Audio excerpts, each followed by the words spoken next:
दोस्तों, आप दिव्यांग हो और टीचिंग लाइन की तैयारी कर रहे हो, बहुत अच्छी बात है।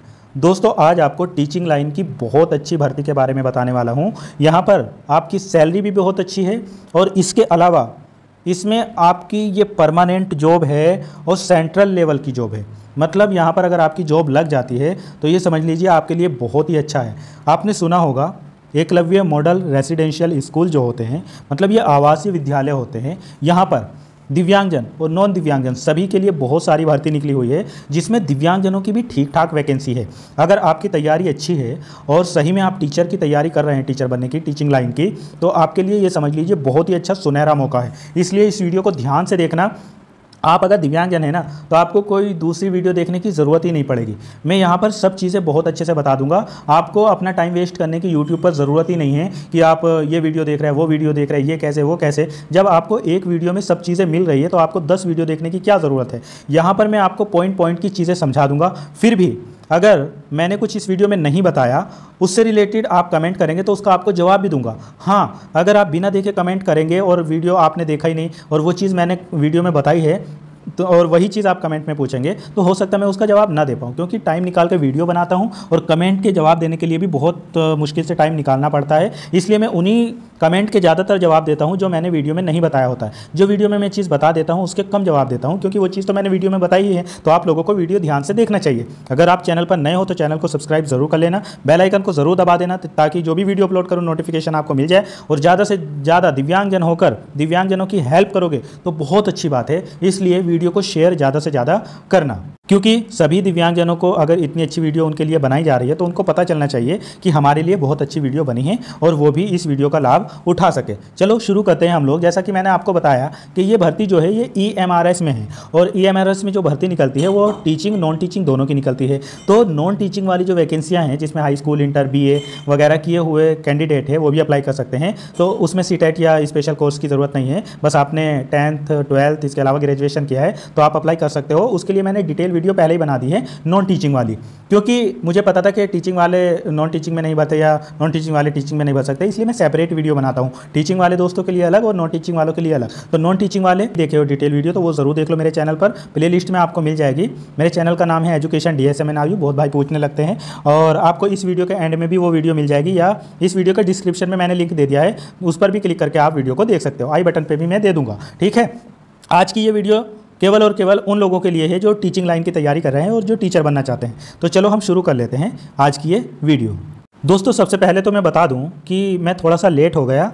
ये फॉर्म फिल होना जो शुरू हुए हैं वो 19 तारीख से शुरू हो गए, मतलब 19 सितंबर से, 19/9/2025 से ये फॉर्म फिल होना शुरू हो गए हैं। और इसको अप्लाई करने की जो लास्ट डेट है वो 23 अक्टूबर 2025 है। गलती से मैंने नॉन टीचिंग वाली वीडियो में बता दिया था कि 23 अक्टूबर से शुरू हो गए फॉर्म भरना, वो मेरा फॉल्ट था, वो मैंने कमेंट में भी लिख दिया था। जितना जल्दी हो सके उतना जल्दी अप्लाई कर लो, बाद में साइट क्रैश होने लगती है। बाकी इसके एग्ज़ाम वगैरह की जैसी डेट आएगी वो भी मैं अपने टेलीग्राम चैनल पर आपको बता दूंगा, तो टेलीग्राम चैनल ज़रूर ज्वाइन कर लेना। वीडियो के डिस्क्रिप्शन में लिंक है, और मेरा फेसबुक पेज भी ज़रूर ज्वाइन कर लेना, उसका लिंक भी इस वीडियो के डिस्क्रिप्शन में है। क्योंकि जो छोटी मोटी न्यूज़ होती है वो फेसबुक पर अपलोड करना आसान रहता है, तो मैं अपने फेसबुक पेज पर अपडेट करता रहता हूँ। इसलिए ज़रूर से ज़रूर फेसबुक पेज और टेलीग्राम चैनल ज्वाइन ज़रूर कर लेना। दोस्तों, सबसे पहले हम यहाँ पर टोटल पोस्ट की बात करें तो इसमें प्रिंसिपल की जो पोस्ट है वो है 225। इसके अलावा जो PGT की पोस्टें हैं वो है 1460, और जो TGT वाली पोस्टें हैं वो यहाँ पर टोटल है 3962। तो आप अगर PGT के लिए एलिजिबल होगे तो PGT में अप्लाई कर देना, और TGT के लिए एलिजिबल होगे तो TGT के लिए अप्लाई कर देना। यहाँ तक कि अगर आप TGT और PGT दोनों के लिए एलिजिबल है तो दोनों के लिए भी अप्लाई कर सकते हो। अगर आप प्रिंसिपल के लिए भी एलिजिबल हो तो तीनों के लिए अप्लाई कर सकते हो। मतलब एक व्यक्ति एक से ज़्यादा पोस्ट के लिए अप्लाई कर सकता है। आप TGT, PGT और प्रिंसिपल तीनों के लिए भी अप्लाई कर सकते हो अगर आप एलिजिबल हो तो। आप देखो, जो प्रिंसिपल वाली पोस्टें हैं ये ग्रुप A की पोस्ट है। यहाँ पर VI कैंडिडेट जो है उनकी 3 पोस्ट है, HI वालों की यहाँ पर 2 पोस्ट है, LD कैटेगरी मतलब लोकोमोटर डिसेबिलिटी या OH कह दो, OH कैटेगरी वालों की भी यहाँ पर 2 पोस्ट है, और अदर कैटेगरी यहाँ पर ID या इसके अलावा मल्टीपल डिसेबल्ड, ASD वगैरह जो होते हैं उनके लिए भी यहाँ पर 2 पोस्टें है। दिव्यांग कैटेगरी में कौन सब कैटेगरी वाले एलिजिबल है वो मैं आगे बताऊंगा, जैसे टोटली ब्लाइंड, लो विज़न, एचएच और या डेफ या लोकोमोटर डिसेबिलिटी में ओएबी, एबीएल, ये सब कौन कौन एलिजिबल है वो मैं आगे बताऊंगा, इसलिए बिल्कुल पेशेंटली वीडियो देखते रहो।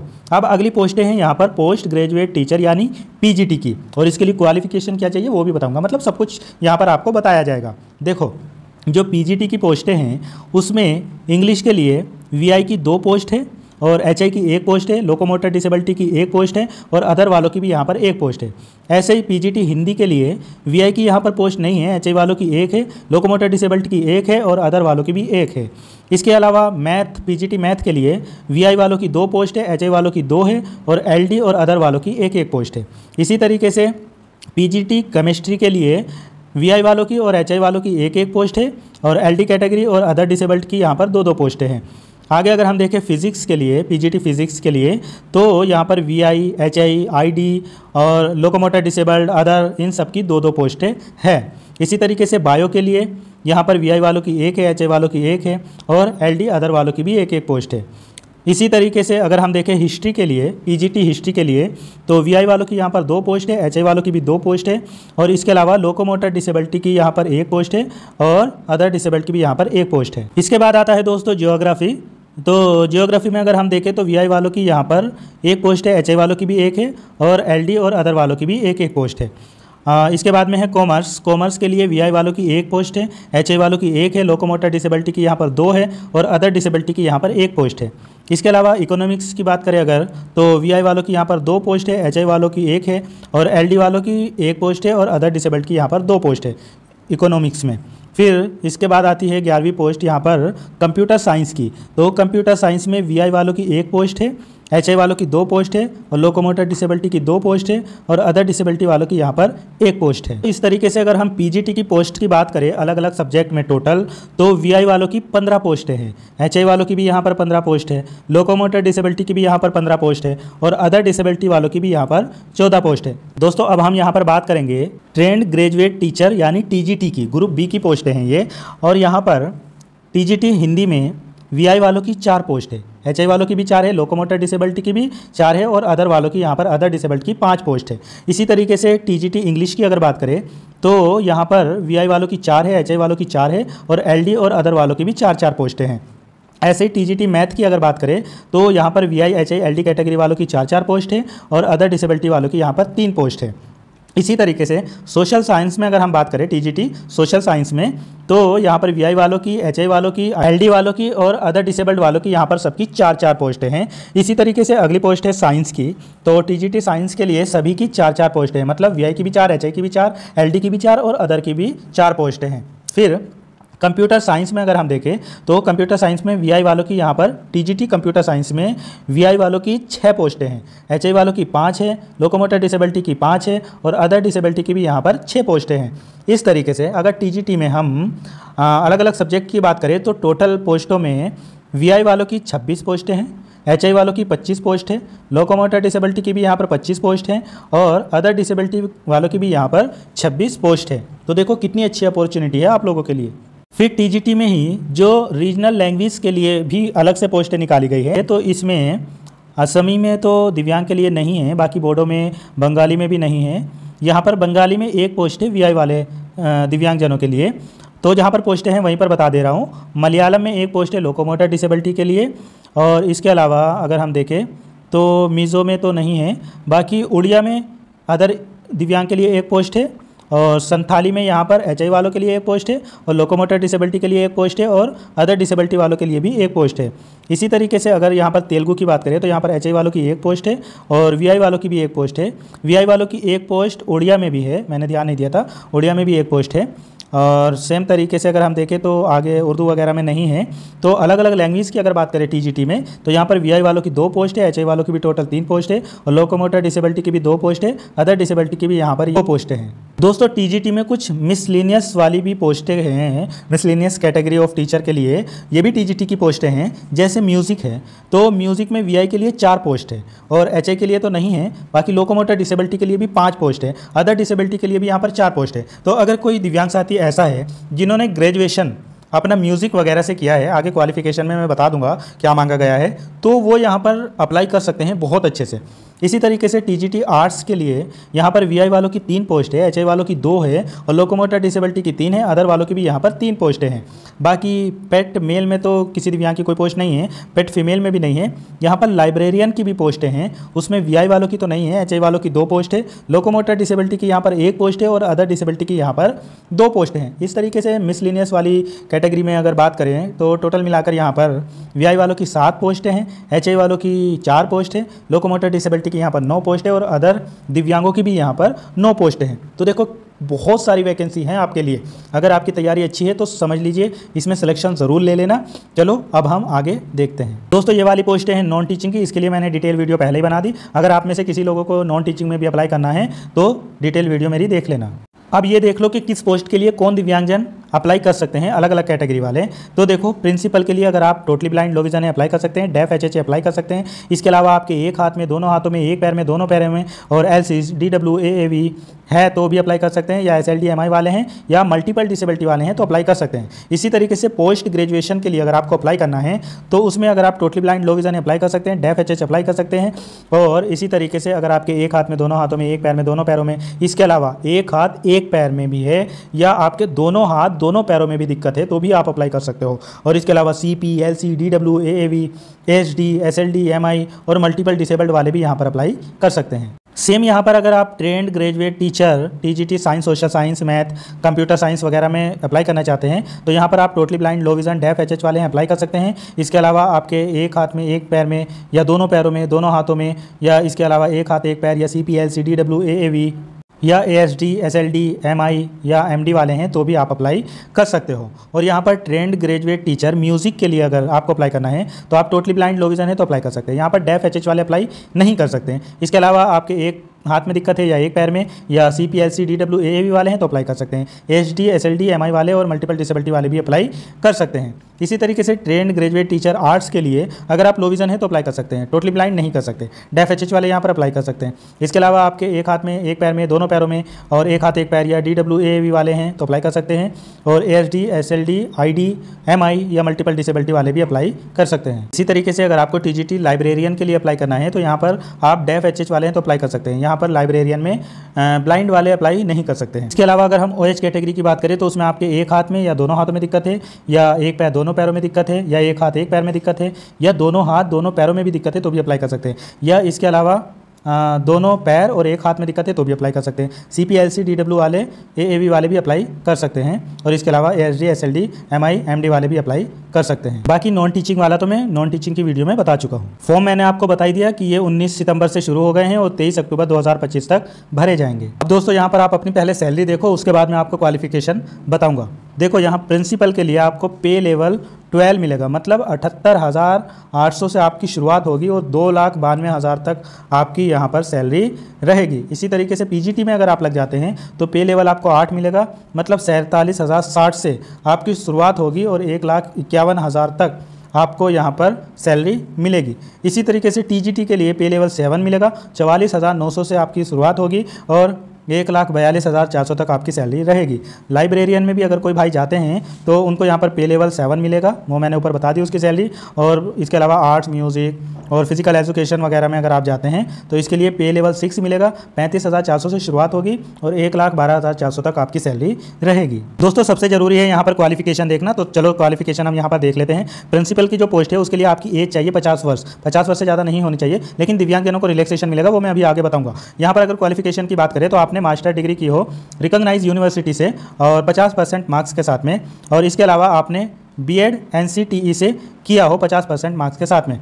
अगर आपने मास्टर किया है और मास्टर के साथ में आपने BEd नहीं किया है तो आपने BEd MAd अगर किया है तो भी आप अप्लाई कर सकते हो, या आपने 4 इयर्स इंटीग्रेटेड ग्रेजुएशन डिग्री जो होती है विद एटलीस्ट 55% मार्क्स NCTE से और BEd उसमें कंपोनेंट होना चाहिए तो भी आप इसमें अप्लाई कर सकते हो। मतलब आपने मास्टर किया हो और उसके साथ में आपके पास में या तो BEd है, BEd नहीं है तो BEd MAd है। अगर BEd MAd भी नहीं है तो आपने इंटीग्रेटेड ग्रेजुएशन अगर किया है जिसमें कंपोनेंट BEd होना चाहिए तो आप इसमें अप्लाई कर सकते हो। यहाँ पर आपको एक्सपीरियंस की भी ज़रूरत है। आपने पे लेवल 12 की जो सैलरी होती है, कहीं पर आपने काम किया हो सेंटर या स्टेट वाली या ऑटोनोमस जो ऑर्गेनाइजेशन होते हैं वहाँ पर आप प्रिंसिपल रहे हो तो आप इसमें अप्लाई कर सकते हो। इसके अलावा अगर आप vice principal, assistant education officer center या गवर्नमेंट या ऑटोनोमस ऑर्गेनाइजेशन में रहे हैं तो भी आप अप्लाई कर सकते हो। या अगर आप में से ये भी कोई नहीं है तो अगर आपने पीजीटी या लेक्चरर कहीं पर रहे हैं आप सेंटर, स्टेट या ऑटोनोमस में तो भी आप अप्लाई कर सकते हो जहाँ पर पे लेवल 8 रहा हो। ठीक है, बाकी डिज़ायरेबल है तो उसको छोड़ देते हैं, उसकी कोई ज़रूरत नहीं। पीजीटी की पोस्ट के लिए सबसे पहले तो एज देख लो, यहाँ पर 40 वर्ष आपकी एज होनी चाहिए, लेकिन दिव्यांगजनों को रिलैक्सेशन मिलेगा, वो मैं आगे बताऊँगा।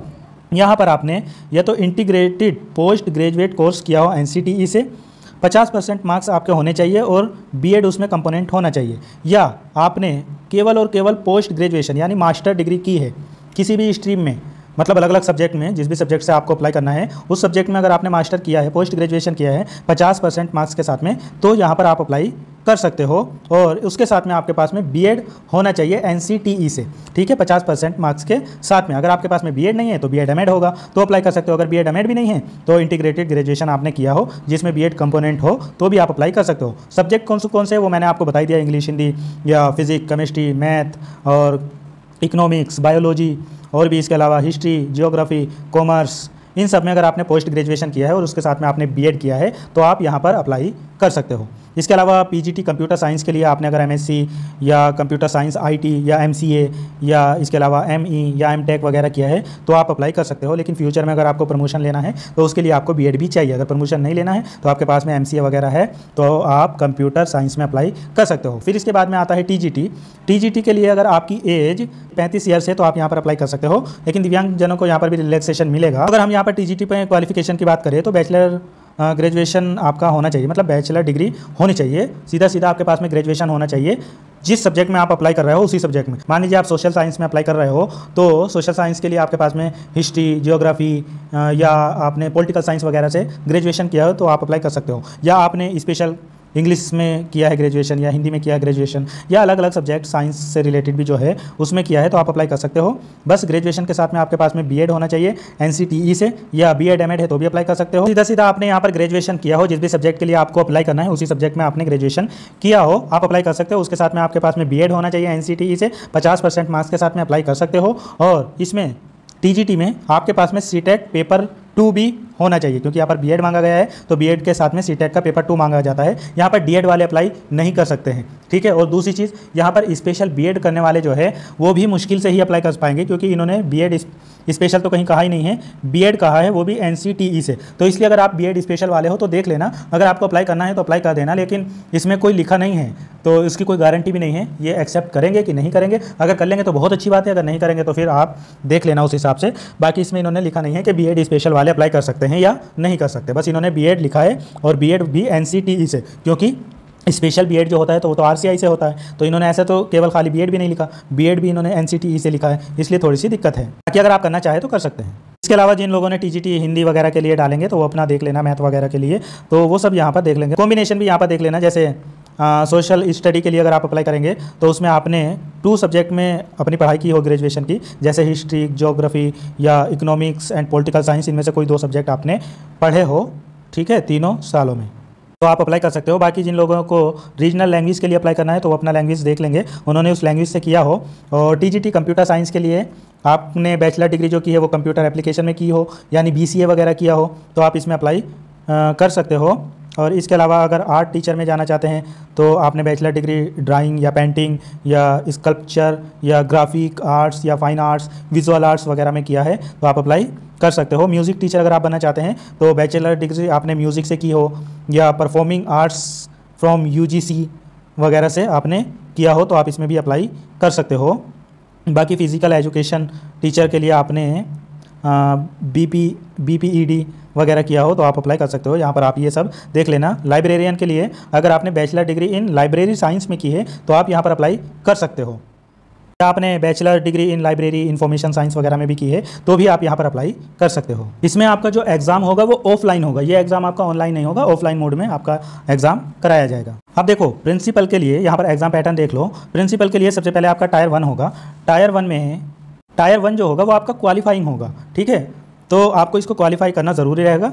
100 क्वेश्चन आपसे पूछे जाएंगे। यहाँ पर देखो आपके सामने पार्ट में आएगा, जैसे part 1, part 2, part 3, part 4, part 5 इस तरीके से आएगा, जिसमें पार्ट 1 में आपसे रीजनिंग न्यूमेरिकल एबिलिटी के 10 क्वेश्चन पूछे जाएंगे 10 मार्क्स के, और इसके अलावा पार्ट 2 में जनरल अवेयरनेस के 10 क्वेश्चन 10 मार्क्स के, और फिर पार्ट 3 में आपसे academic and residential aspect question पूछे जाएंगे, जिसका सिलेबस आप NESTS की वेबसाइट पर जाकर फुल डिटेल में देख सकते हो। इसके 30 क्वेश्चन पूछे जाएंगे 30 मार्क्स के।